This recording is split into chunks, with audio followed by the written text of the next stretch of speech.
creepy and strange videos from around the world that are going to change our reality.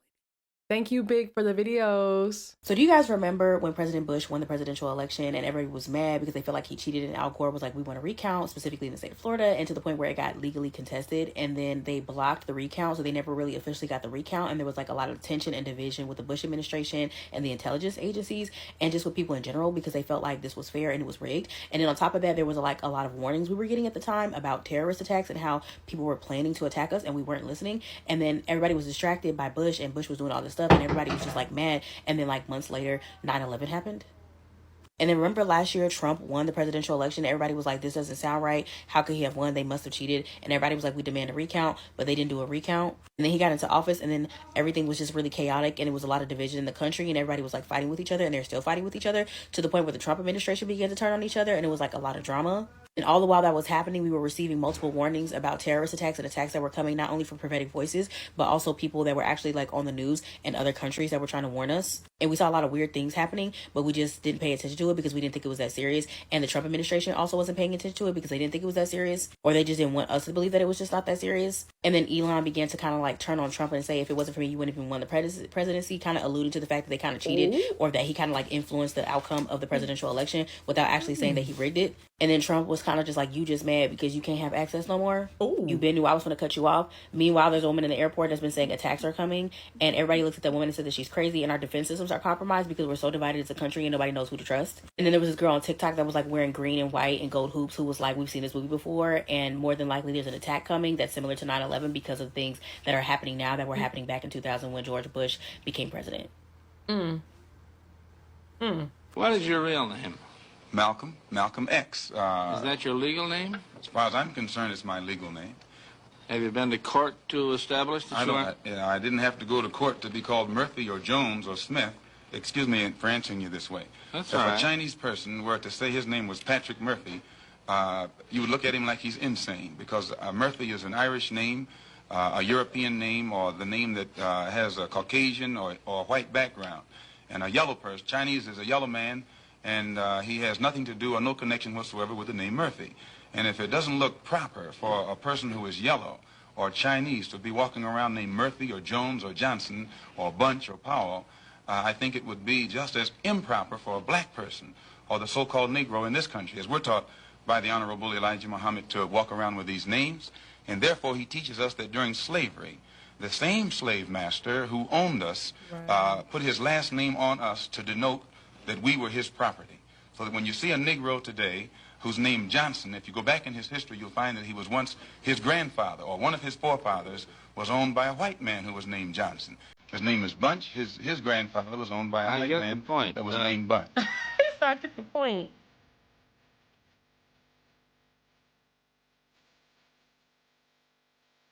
Right.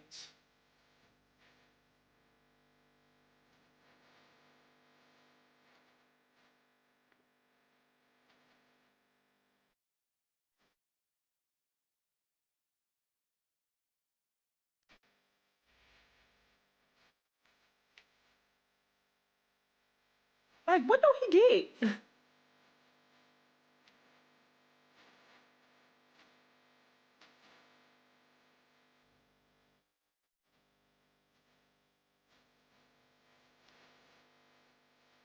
It was crazy that like 15 years ago, psychopath Alex was talking about it. It was like, there's an island where they kids and the frogs are gay.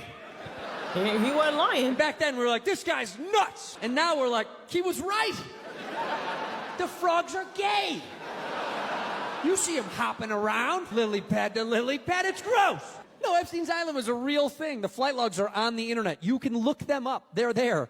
They're right there. You can see who's on there. All the hits are on there. All your boys, they're all on there. Bill Clinton went there allegedly 26 times. 26 times? That's so many times. Those aren't layovers. Stop. That is a direct flight, dude.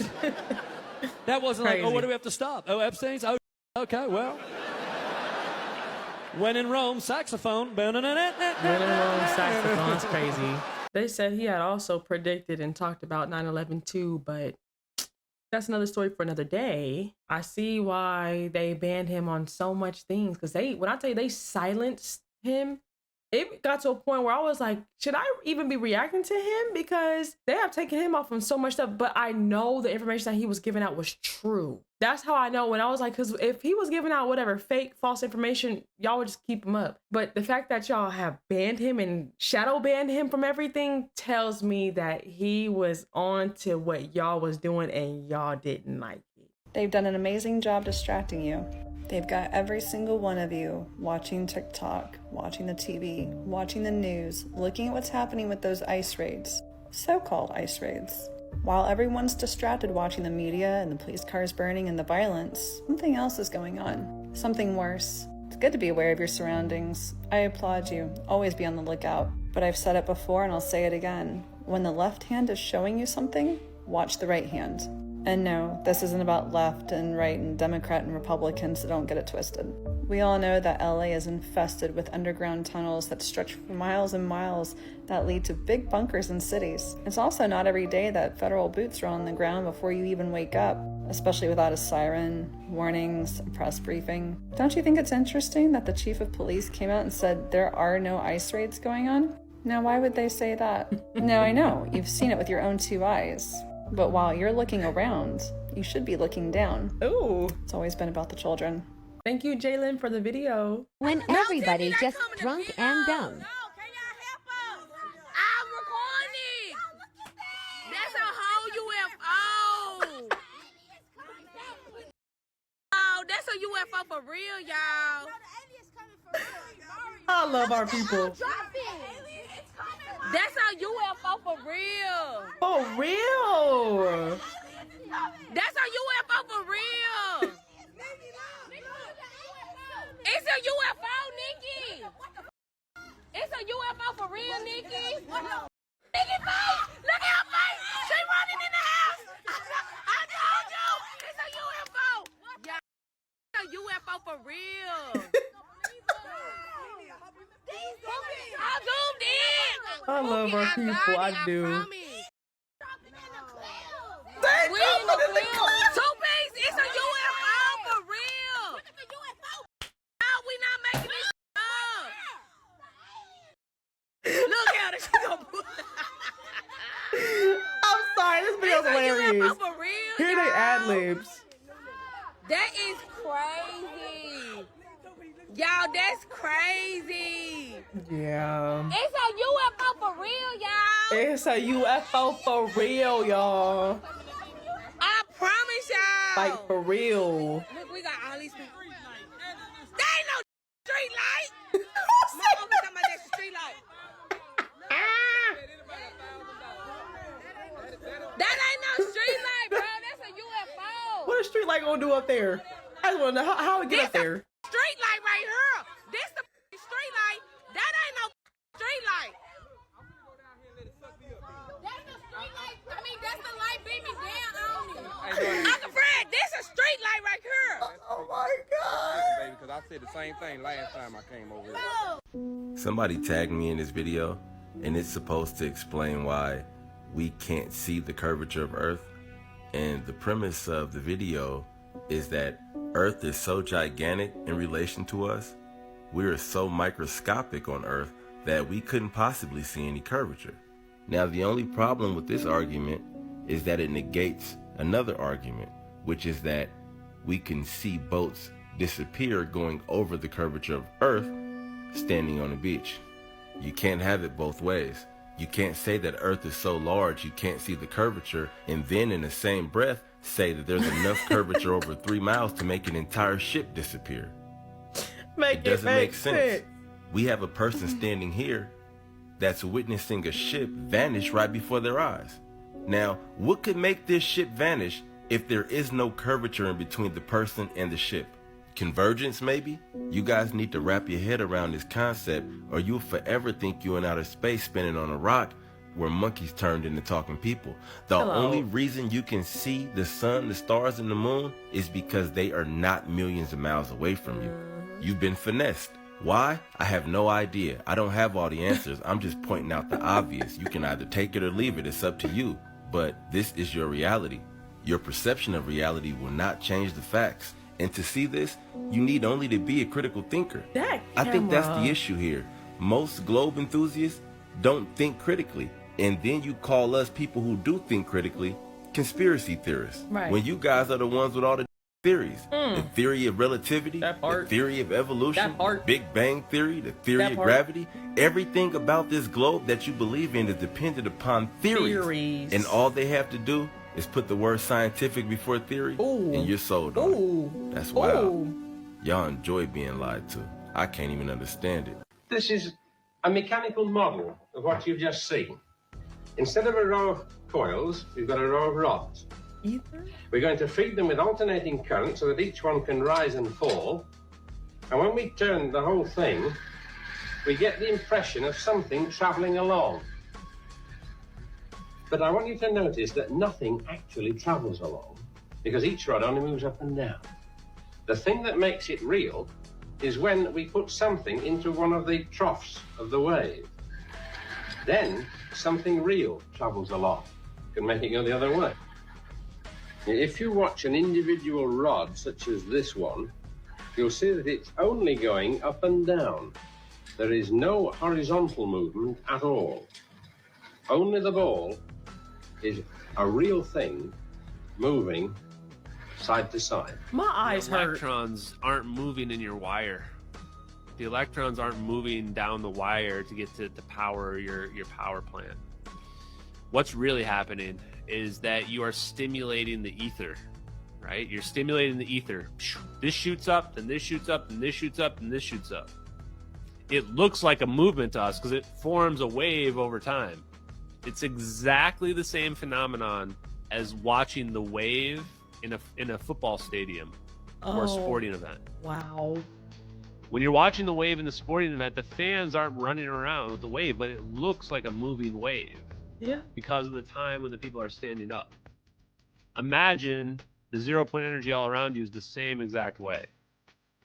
That's what's happening. That's what he's saying is actually happening, is that you're not actually seeing the movement of the electrons here. What you're seeing is this illusion that looks like movement because of the relative stimulations of these electrons from potentially the 0 point energy. Thank you, Zoe, for the video. Michael Jackson.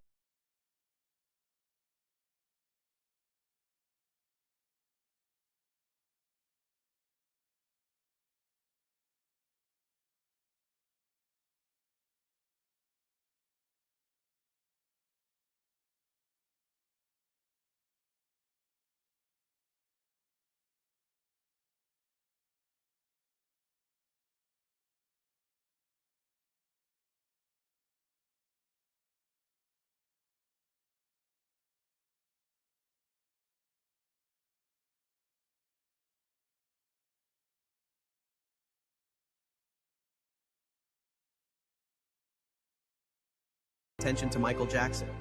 Jeffrey Epstein.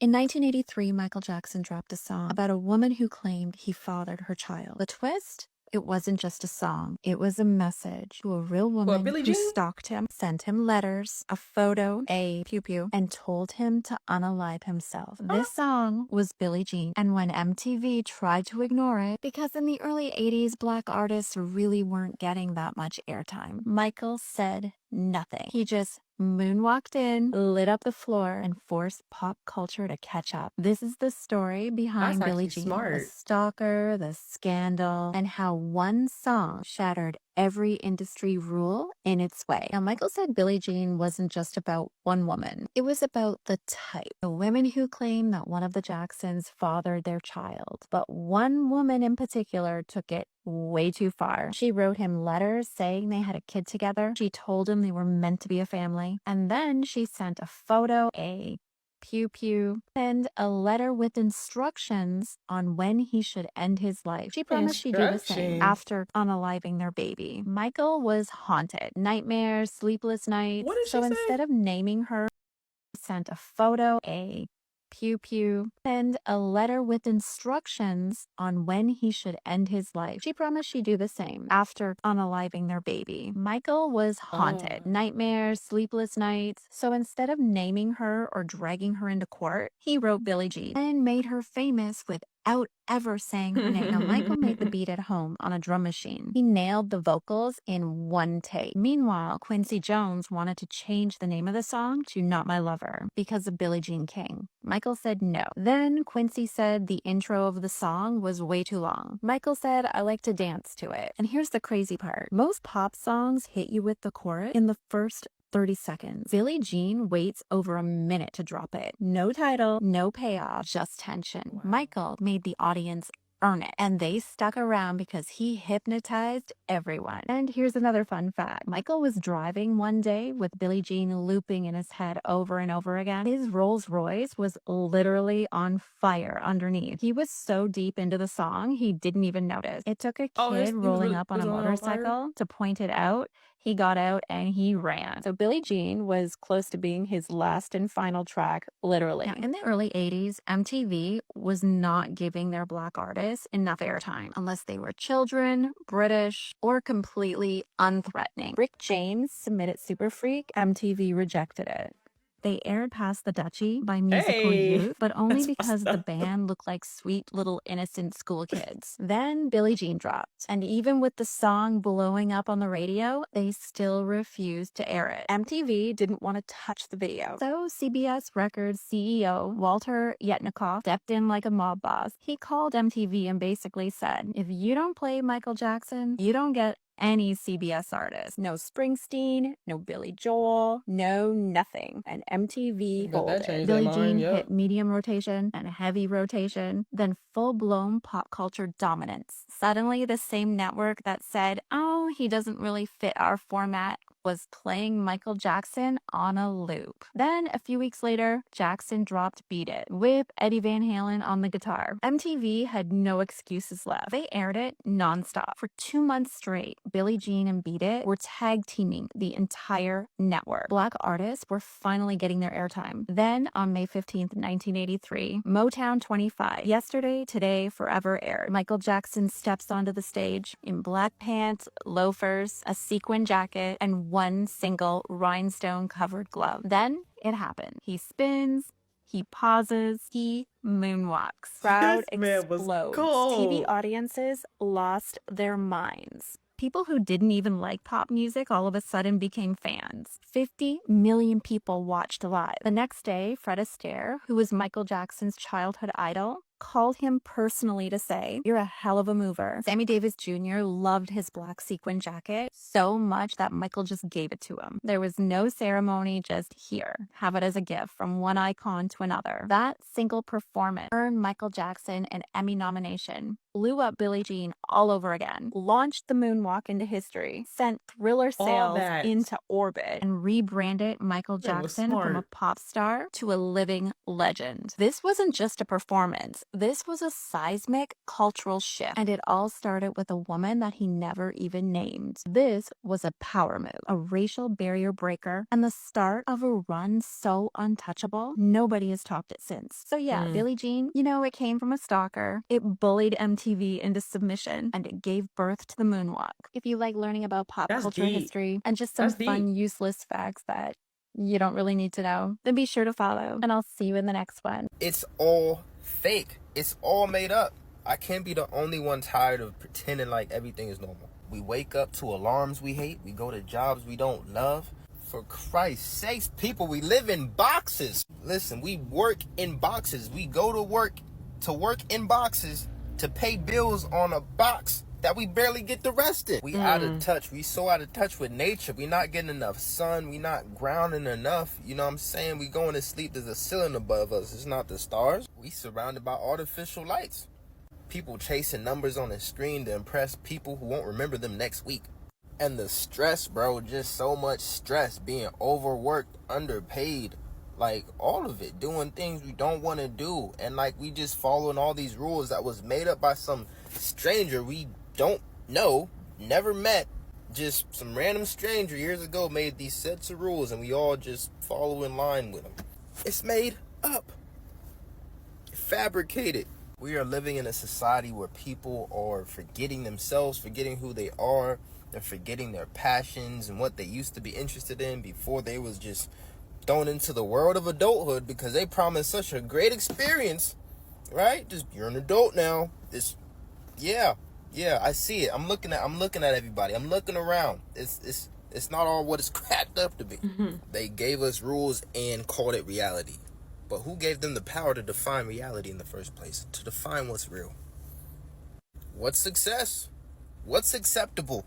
What's enough? What if this whole thing was designed to keep you small, to keep you from getting to your full potential, to get you somewhere where you want to be, in a place where, my bad, I started spazzing out, to get you to a place where you are seen beyond. What if all the deadlines, the bills, the burnout was all just a distraction from the truth? We may not even be here tomorrow. We not promised tomorrow. You gonna work yourself into a grave. Y'all know stress kills, bro. Y'all gonna overstress. You getting up, rushing to work, late. If you late, you might as well go stop by, get you a bagel. You know what I'm saying? Get to work. You'll be good. These jobs don't even care about us in the first place, bro. I mean, like, literally, we're working to make someone else rich, and we're getting thrown the. It's all just made up. All of it, man. I promise, my brothers, my sisters, life is more than just survival, but we're so busy trying to survive, it's hard to do the other stuff, man. Everything's a scam. Insurance, the bill structure, the job system, all of it. Look at America. The American dream is debt. Babylon. Just think about it. A car, debt. He ain't lying. College, debt. A house, debt. I promise, my brothers and sisters, we gotta do things that set our soul on fire. We gotta start doing things we love doing. If you not already, you know what I'm saying? You gotta just find the time where you can. Do your best to why not create what you were born to express? We were born to express. We are expressive beings. We just try to live while we still can. Because this system, this stress, this loop that we are in of society, it's not real life, bro. This hamster wheel, I'm sick of it. I'm tired of it. It's just, you know what I'm saying? We signed up for some. He said we gotta do things that set our soul on fire and that we gotta do things that we love doing. He also said, why not create what you were born to express? That reminded me of Soul. I don't know if y'all seen the movie Soul.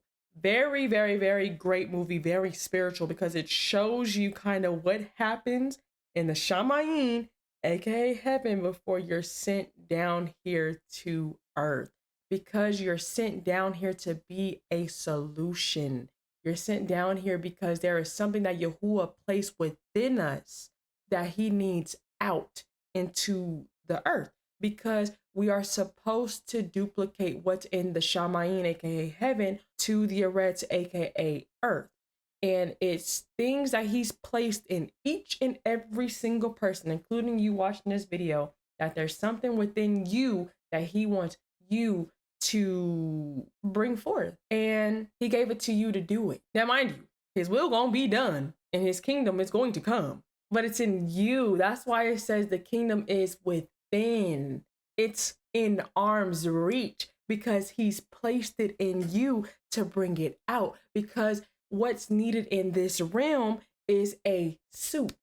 It's a vessel. It's a body. That's why I love Soul, because Soul, there were souls and they had to kind of know their purpose before being sent down here to the earth, because you have to fulfill the purpose that Yahuwah sent us down here to do. That, you know, that we agreed and that we talked about before we were sent down here. Everything that we do is not of us. It's because of what Yahuwah and Yahusha are doing in and through us, especially the Ruach HaKodesh. That's why I'm always giving praise and honor and letting y'all know that it's nothing that I'm doing, but it's what they're doing, because I'm just a vessel. We don't just be doing stuff. Like, it's Yahuwah and Yahusha, so giving all kabod and all esteem to them, because you taking ownership of something that you're doing and you're not even doing it. It's Yahuwah and Yahusha. I want to speak about that soul aspect. And then 2, I wanted to speak about, there was a quote that says, right now, us being on earth, this is some people's hell And then this is some people's heaven. That is a deep quote, because hear me out on what I'm saying. What we're experiencing right now on this earth is that this is some people's hell. Meaning this is as worse as it's going to get for you, because you'll be in Abraham's bosom, right? Then you have that this is some people's heaven. This is the best it's going to get, because then it's going to be, your soul is going to go where it's going to be there for forever. There's no trying to beg and can you tell the people, can you save me? There's a, oh, y'all just reminded me, told Rabbi Yahuwah, there was a quote that said that there are no unbelievers in Sheol, aka hell, right? Hear me out while I'm saying this. You want to know why? Because they're there. They now realize, like, wow, there is an afterlife. But guess what? There's nothing that they can do about it. It's too late. A lot of studies showed that during the pandemic, actually wearing a mask and standing 6 feet and all that stuff like that, that really didn't affect the spread in the way that we thought it did. And you can go back and check that out for yourself. That's not what I'm here to talk about. I'm here to give you my theory on what I really think was going on. They were testing the security systems. What do I mean by that? Say someone goes to commit a crime. It is way easier to find them without a mask than it is to find them with a mask. If you are trying to implement new security and trying to test it out, see how good your cameras work, see how good they pick up on determining whether that's a citizen, whether that's a criminal, determining how old the person is, determining all of their information just simply off of reading their face, facial recognition. Just like you have on your phone, and it's becoming way popular in many places, even grocery stores. Allegedly, having them wear masks and walk around in the public eye and essentially set up parameters and codes to be able to determine these things would actually kind of help your program. It would help the organizations that you are going for. And what made me really dig deeper into this theory is the fact that looking at a lot of those protests and looking at a lot of the things going on around the countries, I have never seen so many armed policemen, armed forces have everything covered up to the point that they're unrecognizable. You can barely even tell what skin color they are. And not only that, but the protesters and the people who are pro-organizing are encouraging people to paint their faces with things that cannot be recognized, things that trigger the technology to act funny. They're being encouraged to wear masks, no matter whether you are a man, a woman, or a child. Flock cameras being set up all around the nation. The Dior bags that everybody forgot about in the sky. The cities that are being built and organized specifically to test all of these things. The increase in surveillance, the shelter in place, the masks, the shortages, the lack of communication. Everything that occurred on a small level was just like when they test the emergency broadcast system. Ooh. It's simply just a test, baby. You probably won't even know when the real thing kicks in. Allegedly. Ooh. Allegedly. Thank you, Fong, for the videos. If you don't read the newspaper, you're uninformed. If you do read it, you're misinformed. So what do you do? That's a great question. What is the long-term effect of too much information?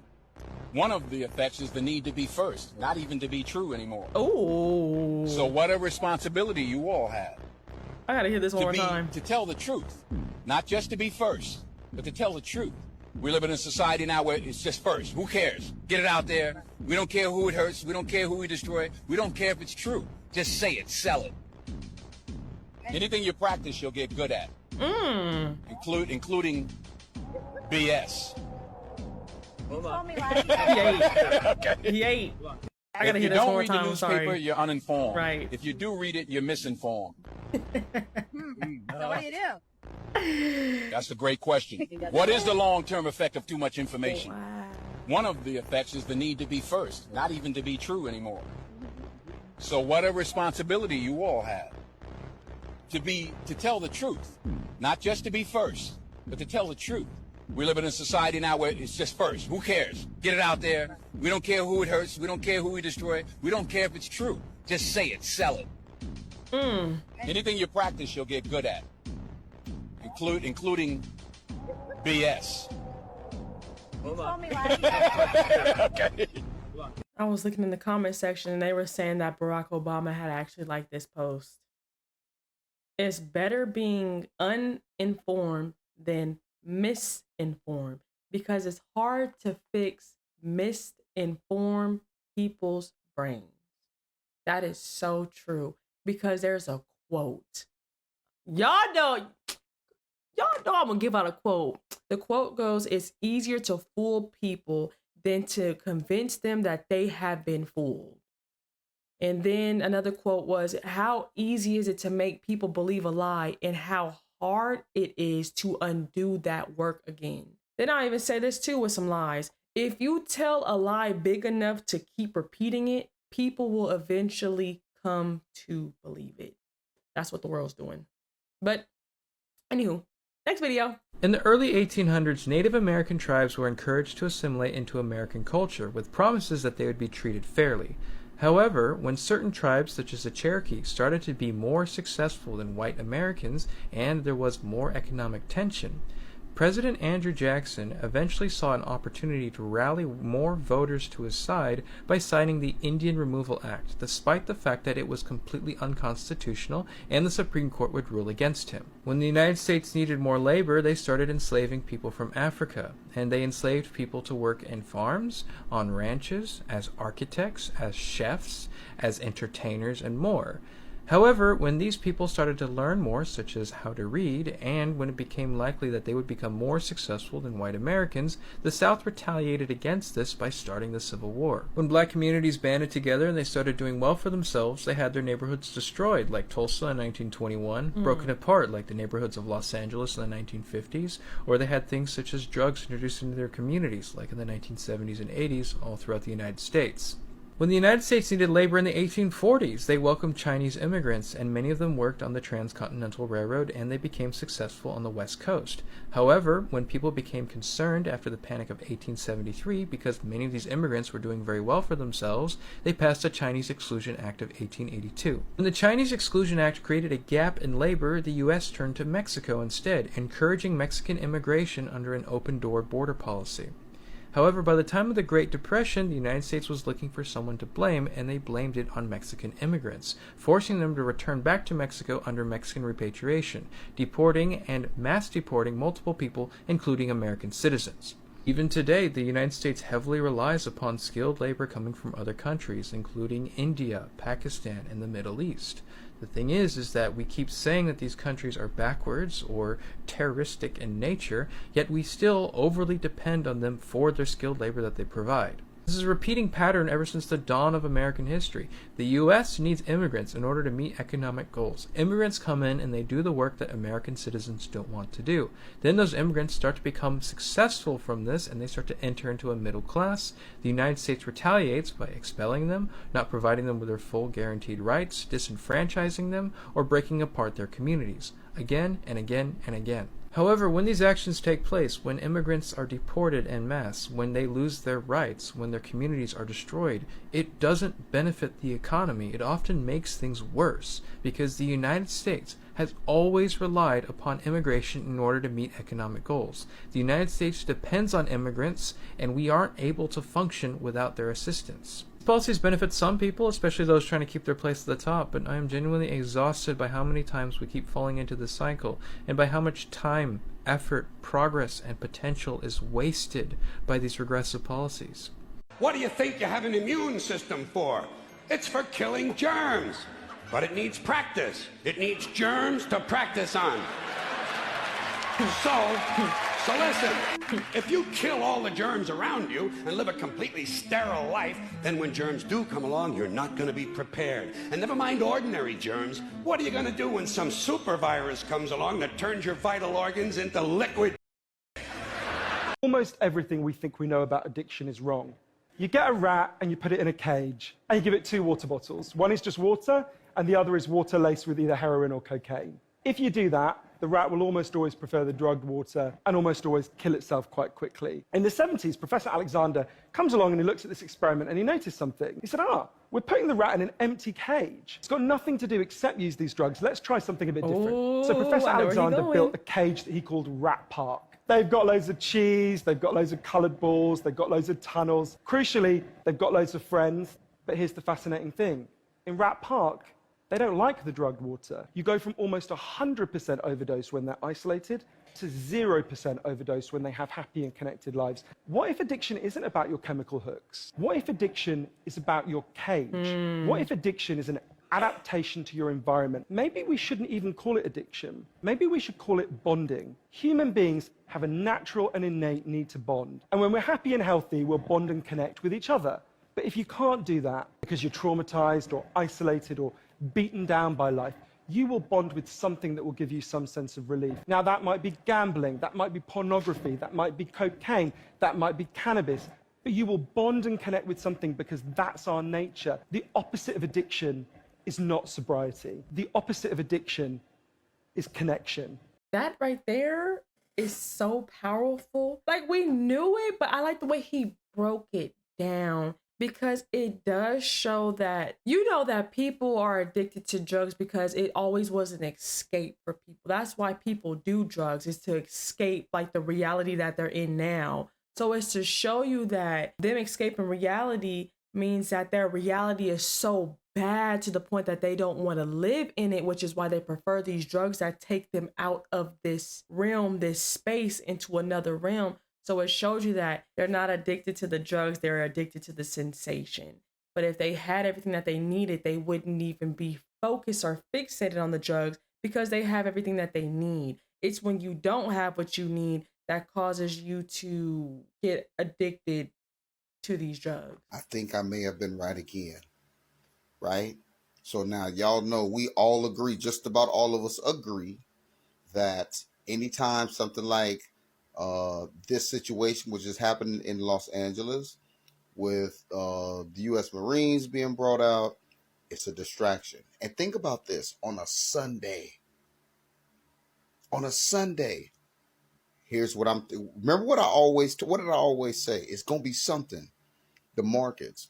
What if we wake up in the morning or sometime this week and the markets is in the toilet because of the tariffs? And they knew it was going to be in the toilet because of the tariffs. Remember when Trump said, when he was asked about the economy, he said, sometimes you just got to take a little medicine to make it better. And then you gotta mix that in with what Elon Musk said. We don't hate ants, but we're building a road. It was in reference to people. The people are in the way for the new wave of what is coming, AI. So Elon Musk, when he was being interviewed, he said, if there's an anthill and there's a community full of ants in the way of building the road, we don't hate the ants. We're not destroying the ants because we hate them. We have to destroy them because we're building a road. He is saying that they're forging a new wave forward, a new path. Right. And the person is in the way. The living being, the person is in the way because the new wave of being is artificial intelligence, half and half. And if you don't want to be a part of that AI taking the mark, then you're not worthy of being in the system. This is the mindset that they have. So y'all need to pay attention to what's going on with this. Right?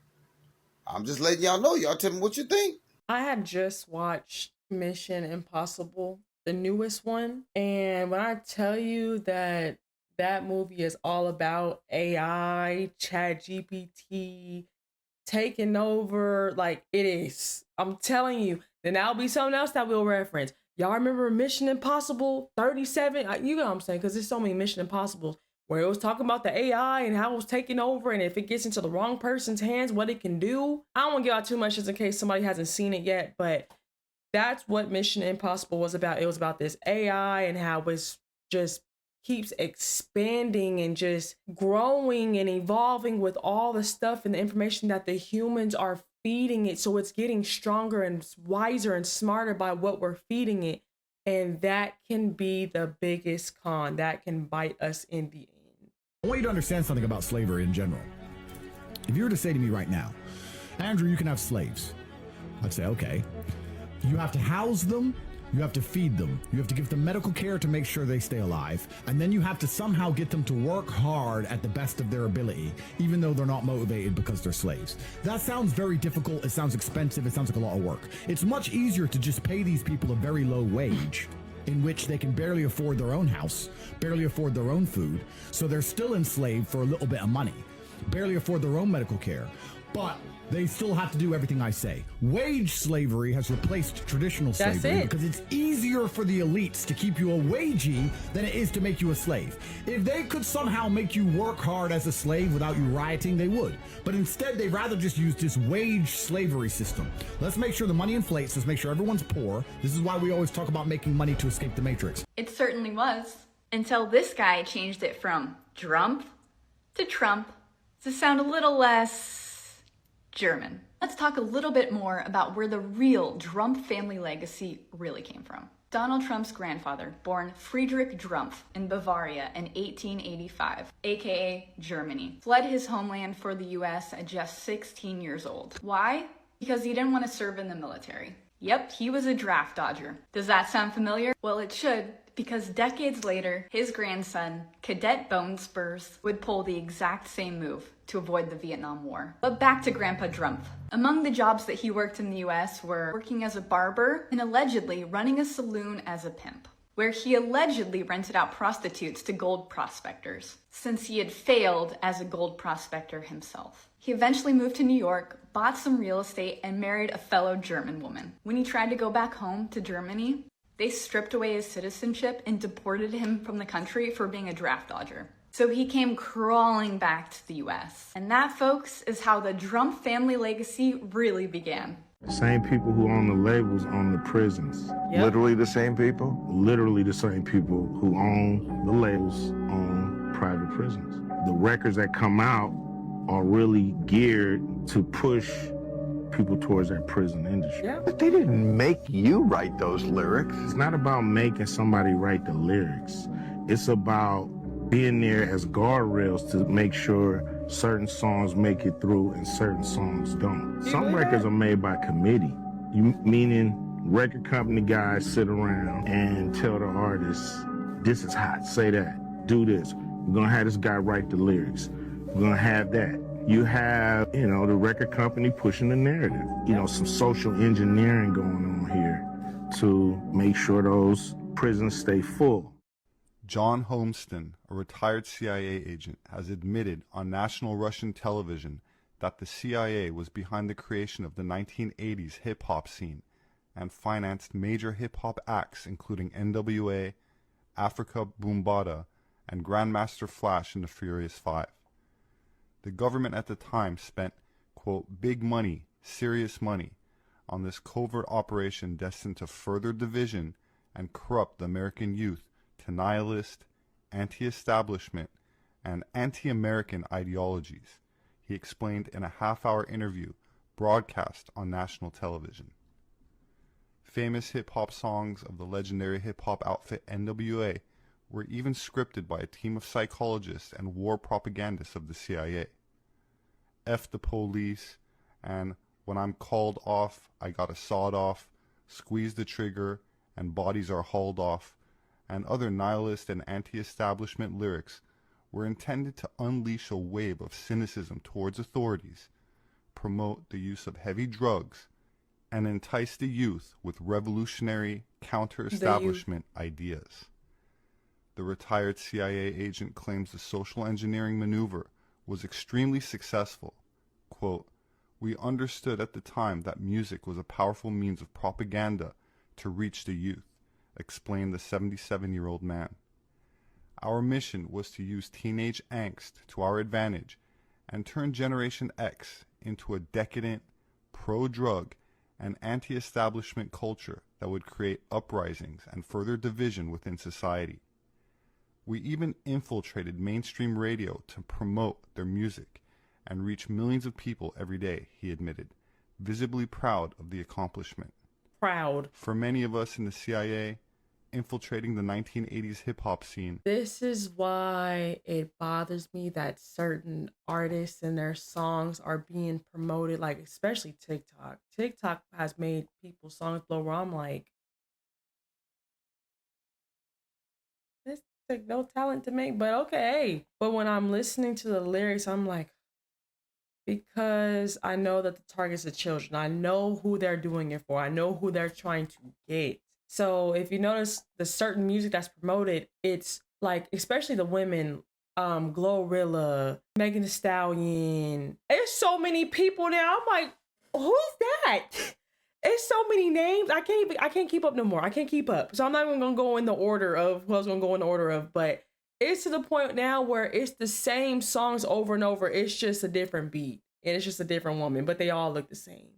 And the thing that's getting pushed out with the women is they are, is it over-sexualizing, hyper-sexualizing? I forget the term, but they're to the point where all they talk about is just wickedness. It's sex. It's the way that they're dressed. It's how they look. It's what they're speaking. Over-sexualized, I think, is the word. If it's not that, then it's hyper-sexualized. I kind of get the terminologies confused, but this is who they're promoting and they're sharing because they're like, if we can get them, aka the youth, to practice sexual immorality, we got them. Because this is, oh my gosh, it's so much. I was watching a video about it today, but it's so much to it. And then with the male rappers, all they rap about is flashy stuff. They're rapping about women, they're rapping about cars, they're rapping about jewelry, they're rapping about this, and that, because they want the men to move that way. And if you look at it, all these things keep you further and further away from Yahuwah. And all this stuff does is causes Yahuwah to do his judgment on us. Because we're not doing and keeping the law, statutes, and commandments by listening to these songs. Because you guys had to remember, what you repeatedly listen to, you will start to like it. You will start to become it, because this stuff is being constantly played in our subconscious mind. They know what they're doing. Stuff is going to sound catchy. They're going to have the pretty people on there and the cute and the handsome, whatever you want to call it. You have to look into it spiritually on what they're doing, because they're not doing anything to help you. They're doing things, and you just heard the man say that they're doing things and they're proud of what they're doing. They want us on drugs. They want us to fornicate. They want us to do these things that Yahuwah has kept borders and parameters for us not to do, because he knows what comes with it by doing these things. These labels are wicked. They sit down and have meetings about how can we influence the youth? What artists can we bring in that we can sit here and they can be a slave to our system, because we're going to put so much money into them that they're going to forever have to pay us, meaning they're going to have to forever be on this label, because they're going to have to owe us what we paid them. Just like I said, I don't know if it was this reaction or the previous reaction. At the end of the day, you're either going to pay on the front end or you're going to pay at the back end. But regardless, they're going to get their money. They're going to get their money, and they're going to do that by using you, because you're a puppet. Because they're telling you what to say. They're telling you how to dress. They're telling you all these things. So your life is not your own. Your life is now controlled by a media or a label that is promoting nothing but wickedness and the complete opposite and perversion of what Yahuwah has rightfully ordained. That's Hasatan. Hasatan does the same thing. Hasatan will take what Yahuwah does and he'll pervert it to where now sin is popular. We know the word, what is good is bad and what's bad is good. That is what is being promoted and shifted. But that's coming from the horse's mouth. That's Ice Cube telling you about the industry. Somebody said, it's wild how normalized it's become, because the entire generation's growing up repeating lyrics about murder, drugs, and self-destruction, thinking it's just music. He also said, but it's never just music when billions are spent to make sure those songs are the ones on every playlist. This stuff is a business. This stuff is a marketing tactic to them. This stuff is profit for them. Okay, let's see how long before this gets taken down, but hold up a minute. I just saw this girl's post that said, it's glitter, y'all. It's glitter. And I'm like, well, what's glitter?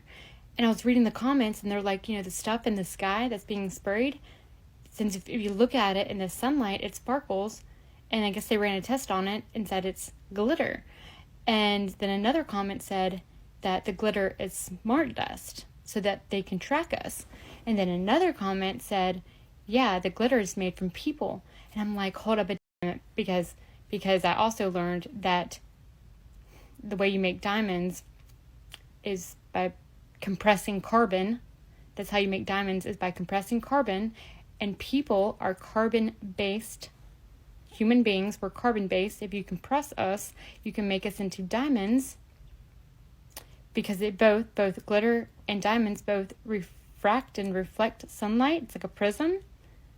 And then what's weird about that is that I said to my parents like a week ago, randomly just came out of my mouth, I said, I bet that's where all the dead bodies are going. Is that, you know, when you cremate someone and you spray it like dust in the wind, I bet they're just spraying them in all the cloud seeding. I bet that's how they get rid of the human bodies and the people, besides the food and everything else we know about that. But like, holy crap.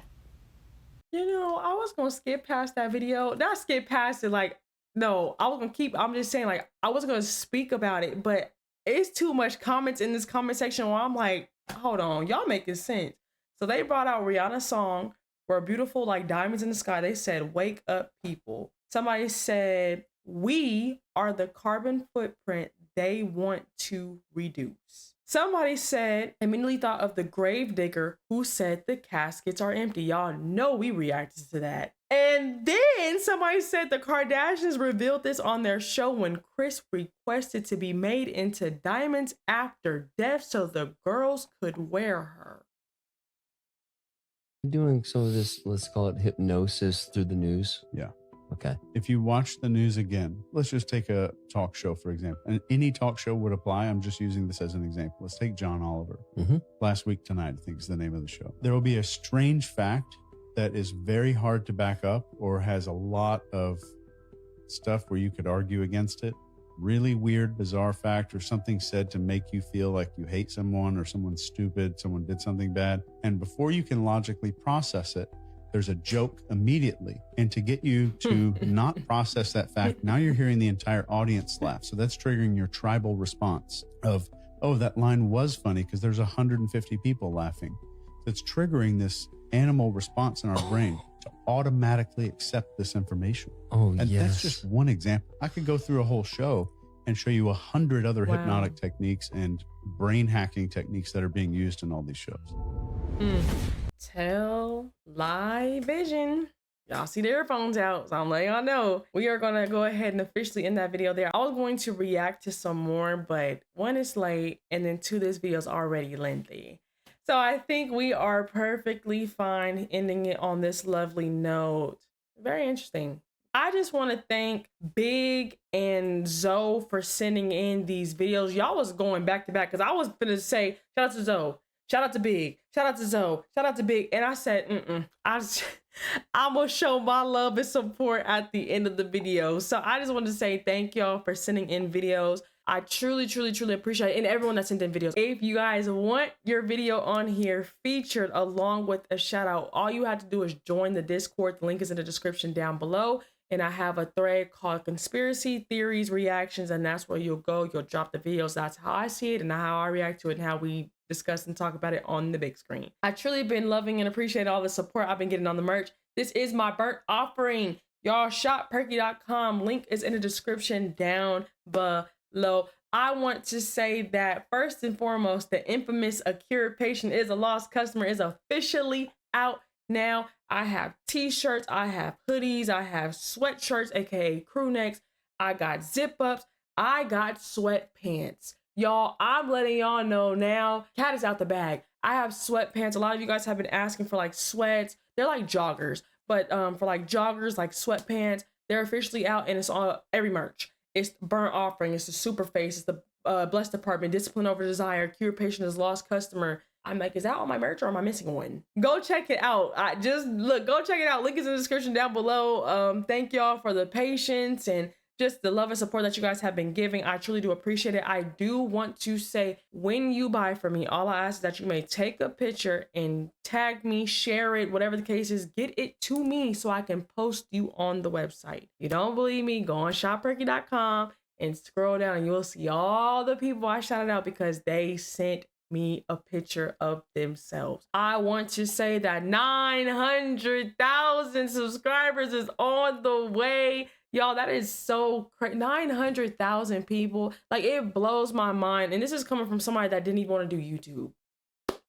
If y'all didn't know, now you know. I did not want to do YouTube. But I give all praise, all esteem, and all reverence to my Saba Yahuwah Alua and my Abba, my Adonai Yahusha Hamashiach, because I'm just a vessel that they work in and through, and I must give credit and honor where it's due, because it's nothing that I'm doing. It's what they're doing in and through me, and I am just a steward over what they rightfully own. So I have to give all praise and all esteem and honor where it is due. That is all for today's video. This was a lengthy one, so hopefully it made it an hour, because after recording this video, I'm at 1 hour and 28 minutes, but you know, some stuff get cut and stuff, so we'll see. I'm just letting y'all know it's 1 hour and 28 minutes, but we'll see how long this video ends up being with all the cuts. But that is all for tonight, y'all. Y'all have a blessed one. I will see y'all in the next one. Shalom, shalom. You can't bring me down. I know who I belong to. Yeah. What? I won't sell my soul. I know my worth.